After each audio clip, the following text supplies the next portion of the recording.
Hello and welcome to the Thoughtful Realtor podcast. I'm Connie Chung. I'm Tsang. And I'm Kenny Gong, and we are the founders and partners of Willamar Real Estate. This is a real estate podcast where we get real personal. Every episode, we sit down for insights, stories, and conversations about all things in the real estate market today, running a real estate team in California, and finding our way as leaders and business partners. And today we've got an exciting episode for you. We're not doing one, but 3 episodes of AMA Ask Me Anything. And the twist here is that each partner will be in the hot seat. We weren't kidding when we said we get real personal. We've compiled a list of questions from listeners and each other to get to the good stuff. All right, who's going to be in the hot seat first? I'm going to vote for Connie. Connie, you're up. Connie. Supposed to be you, Kenny, but all right. All right, let's start with the first question. Connie, if you weren't with Willamar right now, what would you be doing? Ooh. If I weren't with Willamar and was living in the ideal world, I would be... Wait a minute. Well, I mean, not the ideal world, but just maybe like, yes, definitely. Dreamland. Okay. One thing I always envision is just being a surfer, living by the beach in my little beach house. But practically speaking, I think I would be running some sort of other business. Yeah, I think that entrepreneurial bug is always in me and I probably can't get rid of it. I feel like I would run an event production company or a cafe. That's still something I think about. But yeah, I think it would be some sort of other business. Yeah. An Maybe. event company. I was going to say maybe you can partner with Misun, because Misun has always talked about running a cafe at some point. Yeah. Another reason Dynamic to duo. move over here. We will talk more about that after this episode. What kind of events do you think you would be putting on? I like the idea of bringing people together, and especially makers and other business owners. I remember Sunday suppers was a thing back in San Francisco that originated in New York. So something of that concept. Just, yeah, creating a really beautiful experience with a really cool venue and bringing really great people together to interact and just have a cohesive, welcoming, fun, and chic experience with good food. There's always good food. I think it's great. I can see that. Gathering people. Yeah. Matchmaking people. Ooh, matchmaking. Oh, maybe it would be a matchmaker in another service. world too. Actually, that is something I sometimes think about. Wow. Patty Billionaire, Stangler, yeah. Billionaire matchmaker. Millionaire matchmaker. Patty Stangler. Yep. Big fan. I think that would be a really awesome business. A matchmaking Cool. A millennial service. matchmaker. Yeah. Ooh, does that exist around here? I feel like that's a yes, thing in it Korea, does. right? That's like a professional service. Folks listening, if you think you'd be interested in millennial matchmaking, let us know. Yes. Okay, so Connie, always your positivity really shines through in everything that you do.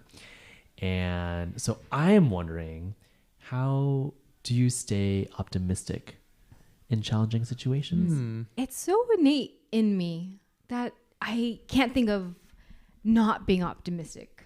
It's just my natural default. And it could also be a protective mechanism because I think it protects from the inner layers of what I may really be feeling. But I think I always just naturally think things are better than they could be. So that makes me really grounded in gratitude and just being grateful for what is, and that there's always a solution for the most case. So yeah, but I think it's just very natural. It's also how I draw energy from being very positive. Yeah. And yeah. Yeah. That is so lovely to hear. Would you say that that is a characteristic that you've always had, or was it as you got older it became more apparent? No, I think I've always been a chipper, happy-go-lucky kind of person. I definitely was reserved growing up, so maybe more of my positivity has come out with confidence. I do think coming more from an abundance mindset allows me to be more positive and less insecure. Because I do know when I'm not as positive, I think it stems from anxiety and insecurity and scarcity mentality that things are not going to go well, or I'm not going to succeed, or doubt myself. But I think leaning into everything's going to be okay, trust in that gut intuition, and it will work itself out. Yeah, even in challenging situations, I feel like that's when it matters most how you decide to approach a situation, right? When you're faced with a challenge, how do you show up for yourself, right? Like, do you show up with optimism for yourself? Because I think that also determines how you show up for other people. And I find that in challenging situations, it's true that if you show up with optimism, then it encourages optimism in other people, so that there's so much more of a problem-solving collaboration. Oh, totally. That's definitely the people pleaser in me coming out too, because knowing when I share that love and energy and excitement and enthusiasm with them, I hope that they will love me in return. So, yeah. That's the positive side of people pleasing. Yep. I love that. Yeah, I've definitely felt that working with you. With Willamar, I mentioned earlier that that's what Kenny described, that positivity radiates other positivity. Yeah. And in moments where I could take the road of being a stressful person to deal with, your chipper, pleasant messages and upbeat messages always lift me up. Yeah. So it rises everyone's energy level, positivity. And you know what's also really interesting? How optimism can be so subtle. And I know this from Connie. It's like the strategic use of an exclamation. Oh, I felt like you were going to go there. Right? Exclamation mark, yeah. Yeah. It can be very impactful and used at the right time, especially because so much of what we do is communication, right? And so written form, the strategic use of an exclamation mark, I think Connie is really masterful at. And also, though, like the intonation of voice. So even in a verbal communication, the way that something is delivered communicates enthusiasm, communicates positivity, optimism, and thus an openness and invitation for collaboration. And I will say, going back to the exclamation point, sometimes you meet someone where they use too many exclamation marks, and then when you meet them in person, it feels like a mismatch. So then you feel like maybe their written communication was inauthentic. But with you, it is a full match. So then when I see your exclamation mark on Slack or in an email or anything, it radiates that positive. It's genuine. No, really. Yeah. I know it sounds so silly to be talking about exclamation marks or someone, but it really impacts other people, I think. And it feels like Connie's actually talking to you, right? It's very matched. That's really nice to hear. And it's so funny to hear too, because I've had conversations with different team members and even thoughts in my head. I'm like, oh, why are they not using an exclamation mark? Are they upset? And then actually I've had to chat with one of our teammates because they were asking for some feedback on their use of exclamation marks. And I gave some suggestions on sparsing it out because sometimes when it's too much, it doesn't feel as genuine. And also for the context, it may not warrant that much excitement, especially in the context of some real estate matters. But True. The craft of an exclamation mark, exclamation point. All right, next question. As a working mom and someone who is constantly tending to different people's needs, what does your system operations and calendaring look like? AKA, how do you prioritize your time? How do you get it all done? What is the secret sauce behind the scenes? Not all ever gets done. That's first and foremost. And I've come to accept that. I still remember having coffee with Joe Gebbia, the CEO of Airbnb, and he had a Post-it note that said 80% equals done. And I still think of that to this day. And I don't even get 80% done a lot of times, but just the thought of it doesn't all need to get done. In terms of calendaring and operating time, it's an ever-evolving thing. And for me, it changes with the seasons of where I'm at with work, with life, with the kiddos. Like for one period of time, it was that I was getting such little sleep and I was so exhausted and cranky that it was okay to understand that some things were just going to fall by the wayside. That meant I had to really prioritize what needed to get done first. Now I'm in a phase where I have a much more consistent sleep schedule so I can put back into things that I have put by the wayside. One of them being working out. And Cliff, you brought up and suggested the One Thing book, which for folks highly recommend in terms of just grasping the concept of, yes, our time is so limited. So what is that one thing that's going to make everything else easier or just not necessary? And for me, because I know all of my day is spent towards kids, clients, and other people, that's like, what's the one thing for myself that I can do that will make myself happier? And in turn, everyone else will be happier. And that's working out. So I've prioritized that first thing in the morning to try to work out, at least during the weekday. So logistically, once dropping off the kiddos, doing that morning routine, trying to squeeze in a workout class or a Peloton run. But actually, I like signing up for something because then I'm held accountable to it. Just like our meetings with clients, I will show up to whatever's booked on my calendar. Other things like, oh, hey, I should work on my own social media for my own social media sake is so easy to put to the wayside because there's no formal commitment. But signing up for a Barry's boot camp, which Kenny and I did on Monday, was so fun. Doing Soul Cycle with our friend and client, Lisa. So just signing up for the class because then I'm committed to someone else. And what's that new gym that you signed up for? Oh, and then F45 in Alhambra. Yeah, and it's been fun because I've been trying out different workout regimes because I like to change it up. And some have promos, some work out different body areas or cardio, good mix of cardio, stretching, all that. But trying to get into that routine so that hopefully I can incorporate something new. So it's kind of like working out, work, and then being focused and present for kids when they do come home.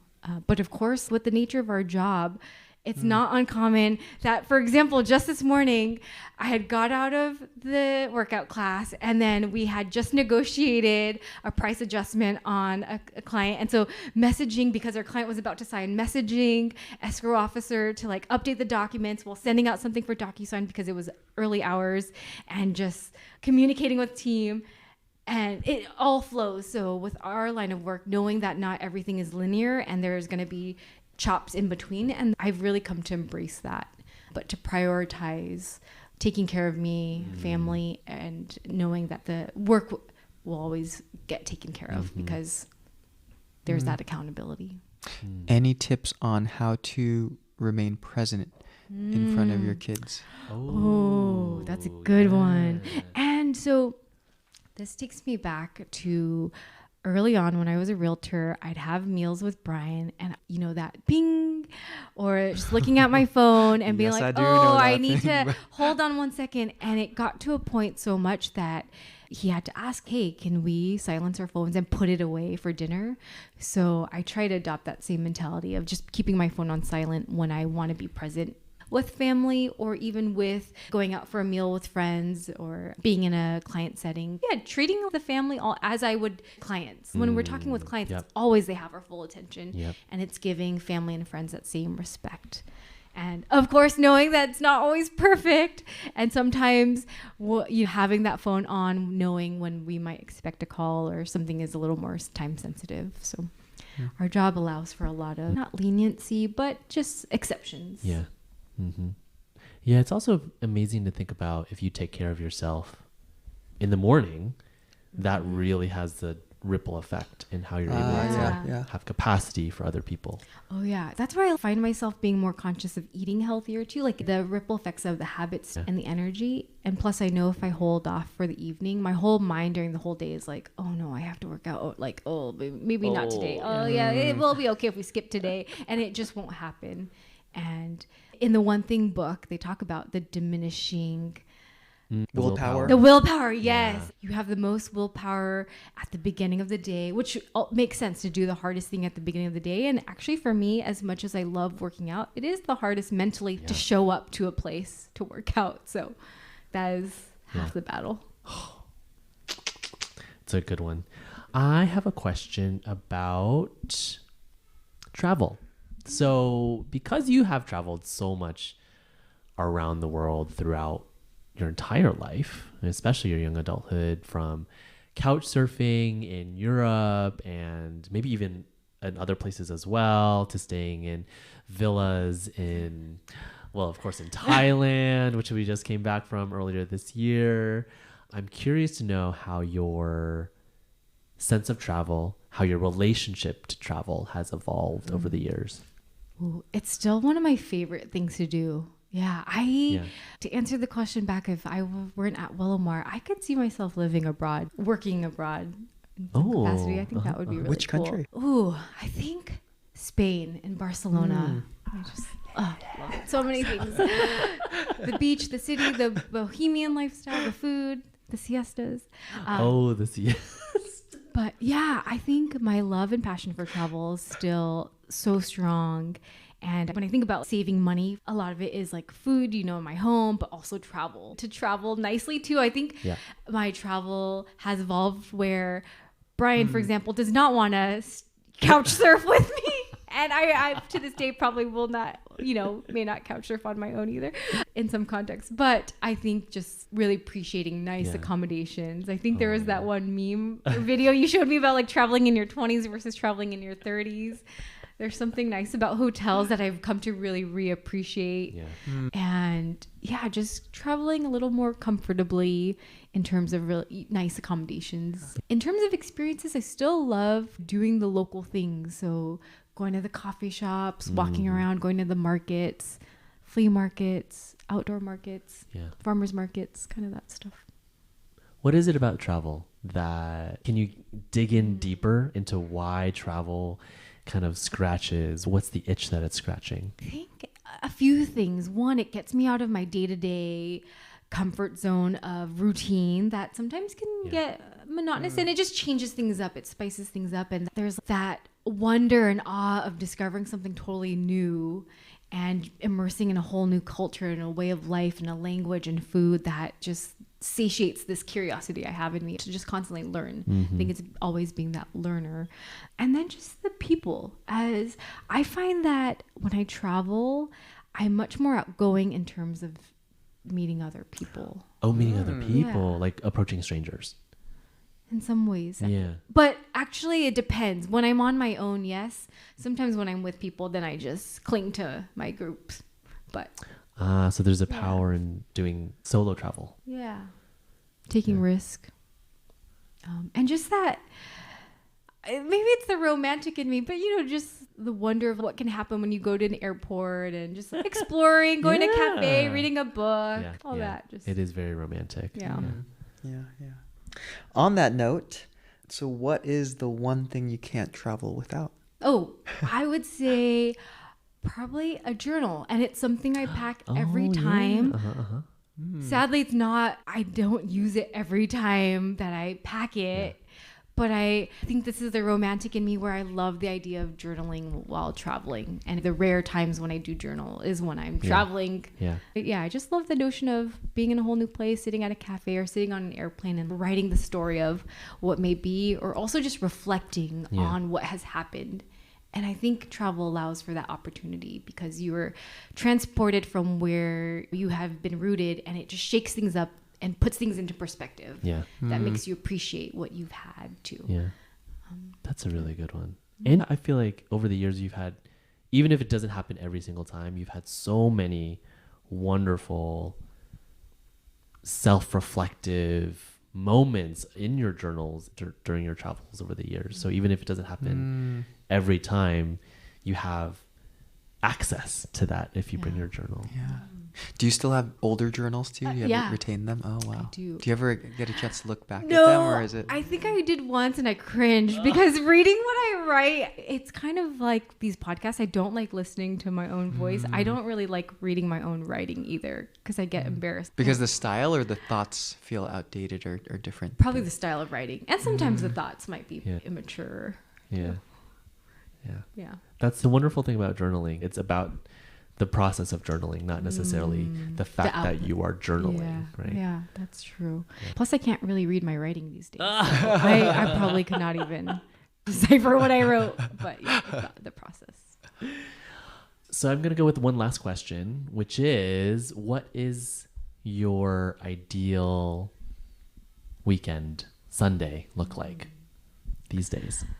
These days, we've gotten into kind of a nice Sunday routine where Mia has an art class in the morning, and it's in South Pasadena, and there's a really cute coffee shop called Two Kids that's not too far. So we'll drop Mia off, and then we'll go get coffee with Mateo. And it's nice because we get this quality time with Mateo where I feel like as a second kid, and myself being a second kid, you were kind of like kicked to the corner and you don't get that much alone time. So it's a really nice time for us to just have our attention on him. And I just love a good coffee shop and waiting in line for coffee. Something nice about that on a slow Sunday. And then lately it's been so nice. We'll oftentimes go to a park or go out, but I actually just love being at home, especially when the light comes through and we're just all at home, sitting on the couch, playing. Maybe sometimes there's a TV on, but it's just like being home and settled. There's been something really nice about that, and not feeling the need to make the most and go out and do things, because that has always been my default, but it's more just like being. Yeah. Sounds like you have arrived to your mid-30s. Oh my goodness. And I've been seeing a lot of pictures of, is the pool all done? And you guys Yeah. The pool. That would be really Yeah. added to the nice Sundays, just lounging by the pool, especially in this heat. Pretty nice. All right, so we have a list of questions, Okay. 2 options for you, Connie. And I think you're supposed to pick one or the other, this or that. Okay, let's Number do 1, it. coffee or bubble tea, boba? Oh, of course, boba, because it's going to have caffeine in it. Oh, but yeah, those are my 2 favorite things. I love coffee shops and boba. But you didn't say boba shops. Yes, but because the question is not shops, The I will actual say drink. bubble tea because it still has the milk tea, the caffeine, and the indulgence of the milk in it. So you need bubble tea, you need boba at a beautiful, gorgeous cafe. Yeah. That's the ideal. Yes. Okay, summer or winter? Summer, Wow. Oh, yeah. definitely. What about sweet or salty? Salty. Texting or FaceTime? Texting. Texting? Yeah. Okay. Book or movie? Book. Book. Oh, yeah. Okay. Yeah, book. I fall asleep during movies. Yeah. Yeah, me and too.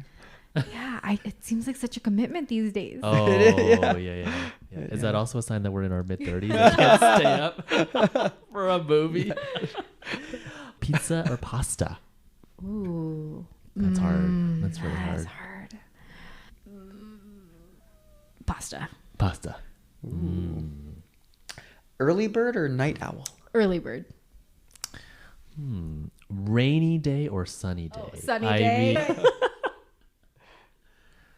Oh, what about this one? Okay, Netflix or YouTube? Ooh, that's hard. That's a hard. YouTube.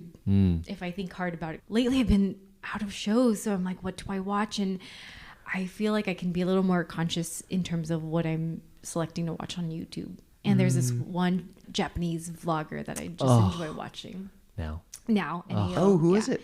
Now, spelled N-A-O. And it's just like really beautiful, inspiring vlog of her life. Of just the simplicity of making coffee in the morning or cleaning her house and organizing. It's just beautifully shot.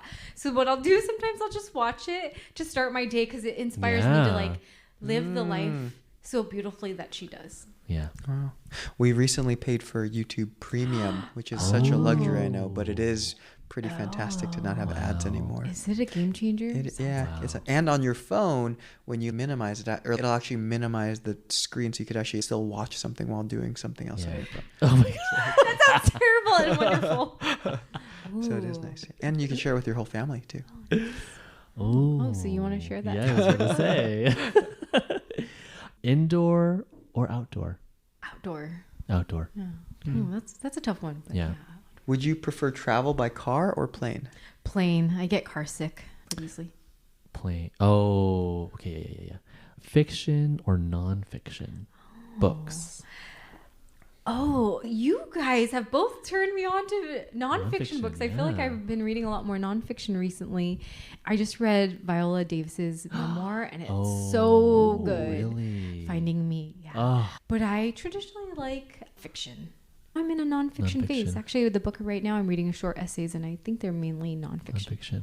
I do admire how often you're reading and how often you have a book with you. Oh. Yeah. It is really nice to see. The public library. I'm a Ugh. big fan. If I don't have books to read, It's really nice. yeah, it's so nice to have books. And my problem now is I have too many books. And I'm like, how do I get to prioritize? But yeah, I also try to read before I go to bed as a way to decompress Yeah, that's really and nice. fall asleep. Yeah. Cake or ice cream? Ice cream. Definitely. Oh, ice cream. Mm-hmm. Thank you, Kenny. Kenny actually just got me a bunch of ice cream for my birthday. Music or podcasts? Oh, music. Even though I Really? enjoy podcasts, but I just Yeah. love Yeah, music. yeah. Although I probably listen to podcasts more than I More. do listen to music. Is that strange? Is that also a mid-30s? That's true. I don't even know who to listen to these days. Although I did just book some Carly Rae Jepsen concert tickets. Oh, This morning. Very fun. That'll be really nice. And then the last one, shopping online or in store? Oh, that's so hard. It's so funny because I've been wanting to go to Nordstrom to get something, and then I'm like, why don't I just order it online? And I was like, no, but I also need to return something. Yeah. So if it weren't for having to return something, it would be an online purchase. But can't you return online these days? No, maybe not. Oh, no, you can. But Yeah. You can mail it in. yeah. I enjoy an in-person experience, but I definitely just shop online more for the Yeah. convenience. The world. What are your go-to online stores? I love Nordstrom for their return policy and Yeah. what they carry. Although lately, I try not to shop too much online, but I've been buying a lot of stuff from Amazon recently. We all I know, have. Everyone It's has. so bad. I'm conscious of it too. I'm like, oh, I should not be constantly supporting Amazon. I but know. yeah. Where else do I shop? And then just like one-off, I got some sneakers from Frida Salvador. Ooh. Yeah, it was a little splurge for myself. But It's very I try not to shop too much in general. I love it. Well, how about if we end there? And I have just loved all of these juicy questions that you answered and just really, really appreciate all of that vulnerability. And that's the end of this episode. That was so fun. So if you like content like this or have more burning questions, we'd love to hear from you. You can find us at willowmar.com or on Instagram at willowmar__. And if you haven't already, please hit that subscribe button and leave us a review. We read each one of your reviews and appreciate when you share the love. So until next time. Bye. Bye.